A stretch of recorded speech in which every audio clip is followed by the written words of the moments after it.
2023 Kesport GSX GRX Gravel Bike. Ito nga ba ang panalong upgrade from entry level to mid-range?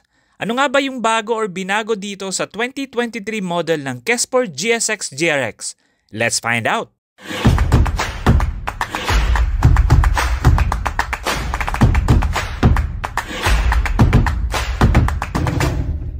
After almost 1 year na ginamit ko yung Pinewood Invaser Gravel Bike ay nag-decide ako na magpalit ng mas malaki or sakto yung frame sa akin.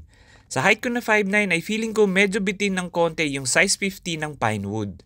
Kaya naghanap ako ng pwedeng ipalit sa Pinewood Invaser Gravel Bike at ang ilan sa mga kinonsider ko ay ang Pinewood Katana, Twitter Gravel na full carbon at itong Kesport GSX GRX. After ng comparison ay si Kesport GSX GRX ang napili ko na para sa akin ay panalong upgrade from entry level to mid level. Ano nga bang meron itong si 2023 Kesport GSX GRX?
Itong 2023 Kesport GSX GRX ay pareho lang ang pyesa sa 2022 model. Ang isang napansin kong bago dito ay yung geometry ng frame. Sa 2022 model, ang top tube at down tube ay nakakonect or magkadikit yung welding nila sa head tube. Dito naman sa 2023 model, hindi na magkadikit yung dulo ng top tube at down tube, instead ay may space na sila.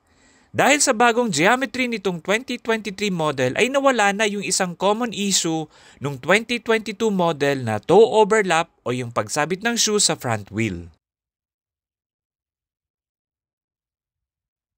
Pinili ko itong Kesport GSX GRX para sa upgrade ko from entry-level gravel bike dahil sa ganda ng specs niya.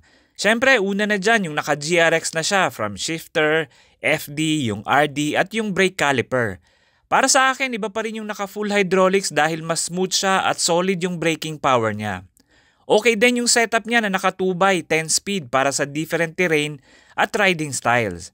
Internal cabling, carbon na yung fork, naka-true axle, WTB tires, at tubeless ready na rin yung rims niya. Maraming mounts na naka-ready if ever gamitin siya for bike packing or bike touring. So ano naman yung hindi ko nagustuhan dito sa Kesport GSX GRX? Ang isa sa hindi ko nagustuhan dito ay yung rotor. Medyo sharp yung edges ng butas niya at feeling ko mabilis mapupudpud yung brake pad. Kaya isa ito sa pinalitan ko kaagad. Shimano RT56 lang sapat ng kapalit nitong stock na rotor. Ang isa pa sa medyo hindi ko nagustuhan ay yung gulong niya. Okay naman yung WTB Nano pero para sa akin yung design kasi ni Nano ay parang mas okay siyang gamitin sa trail. Mas maganda siguro kung all-around tires gaya ng Schwalbe G1 na pwede rin kahit sa long ride.